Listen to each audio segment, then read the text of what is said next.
Hello. I wish I could be there with you in Ouagadougou.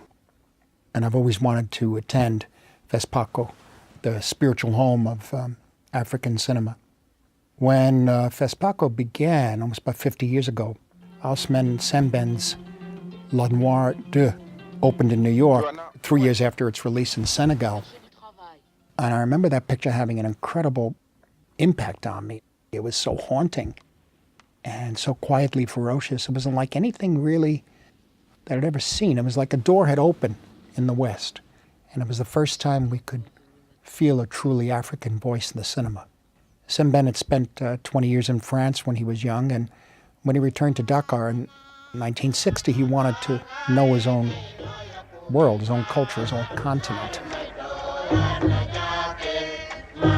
He said, I wanted to give another impression of Africa.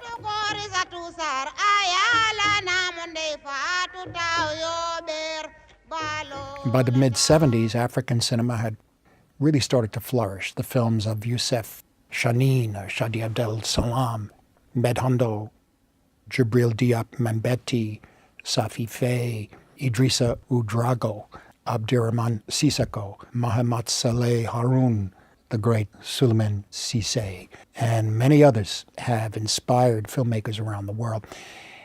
There's such a range of voices from every corner of the African continent. It's almost 3 times the size of the United States. Over 50 countries, 800 languages, nearly 300 filmmakers just in the French-speaking or the Francophone countries alone.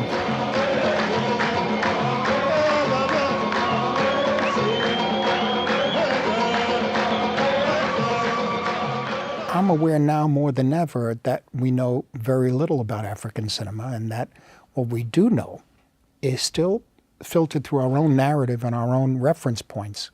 And that's why we at the World Cinema Project are proud to join forces with our partners, FAPECI and UNESCO, on a new endeavor called the African Film Heritage Project. And this is an initiative to identify, restore, and preserve the great works of African cinema, and most importantly, make them available throughout the world. So over the last 10 years, the World Cinema Project, working alongside our FIAF partners, Cineteca di Bologna, has managed to restore and preserve films from India and Cuba, Philippines, Brazil, Turkey, and other countries across the globe.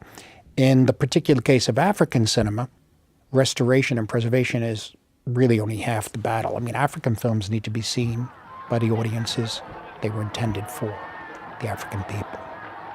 They need to find their way home. And the problems begin with the location of the original materials. The best surviving elements of African films are rarely found in Africa, but usually where the first prints were made, most often in France, Belgium, or the UK. Our goal with the initiative is to bring these films back to the cultures they came out of, and at the same time, make them available around the world. And I'm proud that the World Cinema Project has already restored 7 African films. From Egypt, Chadi Abdel Salam's Al Momia and his short film The Eloquent Peasant. From Morocco, Ahmed Al-Manouni's Trances and Al-Yam Al-Yam. From Senegal, Djibril Diop Mambéty's Touki Bouki. And 2 pictures from Ousmane Sembène, Baroum Serrat and La Noire 2. But really it's just a start. Our next step is the African Film Heritage Project, and I'm proud that we're making the announcement here. Thank you.